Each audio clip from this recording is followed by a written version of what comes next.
เอาละมาขอกราบสวัสดีท่านผู้ชมทุกท่านกันด้วยฮะตอนนี้เราก็อยู่นี่งานวัดนะฮะทุยไม่ใช่งานวัดก็คือวัดนะฮะวัดที่ประเทศลาววัดพระวัดทุยเอสัตวัดพระธาตุศรีโคตตะบองนะฮะนี่ก็ประมาณตี 4แล้วฮะแม่งโคตรส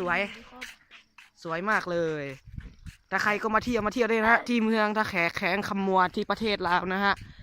คนไทยคนลาวมาได้หมดนะฮะซึ่งพรุ่งนี้ทุยไม่ใช่วันนี้ก็จะงานวัดใหญ่แล้วฮะมาได้นะฮะวันนี้เราก็ลุกมาวิ่งจ็อกกิ้งวิ่งแต่เช้าไม่กลัวคนด่าเลยไม่แต่คนเดียว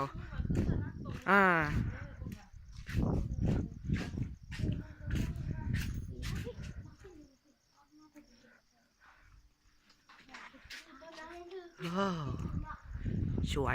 ยชิปหาย